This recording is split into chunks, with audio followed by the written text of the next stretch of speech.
បងខំតស៊ូមិនដែលរអ៊ូទួងនឿយហត់ប៉ុណ្ណាដឹកលក់តាមផ្លូវទាំងចិត្តទាំងឆ្ងាយសូមបងប្អូនជួយគាំទ្រមេត្តាទិញខ្ញុំផងណានៅក្នុងរើមកមានម្ជូរជាច្រើននៅក្នុងរើមកមានម្ជូរជាច្រើនស្វាយត្របែកមកកាំងអំពើជ្រក់មានទាំងពេកគួងម្នះខ្វិតទំពាំងបាយជូររសជាតិជាតិឆ្ងាញ់ប្លែកបងប្អូនស្រីប្រុសសូមជួយទិញពិសាធានាថាឆ្ងាញ់មិនធ្វើឲ្យខកចិត្តឡើយអំបិលបុកម្ទេសរសជាតិឆ្ងាញ់ឆ្ងាញ់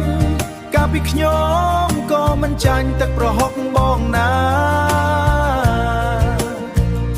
អំបិលបង្គាក្លិនឈ្ងុយលើសគេនិយាយមិនអួតទេសាកមើលនឹងដឹងច្បាស់ស្នាមញញឹមខ្ញុំគឺជាកម្លាំងចិត្តលក់ដោយស្មោះត្រង់ស្រឡាញ់អតិថិជនអរគុណប្រិយមិត្តដែលបានគាំទ្រខ្ញុំនឹងខំប្រឹងបន្តបម្រើជានិច្ចខ្ញុំអ្នកលក់ម្ជូរមិនមានស្នាដៃធំមានតែស្វាយខ្ចីនិងចិត្តស្មោះត្រង់សង្ឃឹមថាបងប្អូននឹងយល់ចិត្តខ្ញុំ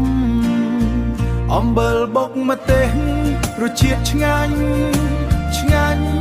កាលពីខ្ញុំក៏មិនចាញ់ទឹកប្រហុកបងណាអំបិលបង្គាក្លិនឈ្ងុយលើសគេនិយាយមិនអួតទេសាកមើលនឹងដឹងច្បាស់ស្នាមញញឹមខ្ញុំគឺជាកម្លាំងចិត្តលក់ដោយស្មោះត្រង់ស្រឡាញ់អតិថិជនអ្នកលក់ម្ជូរ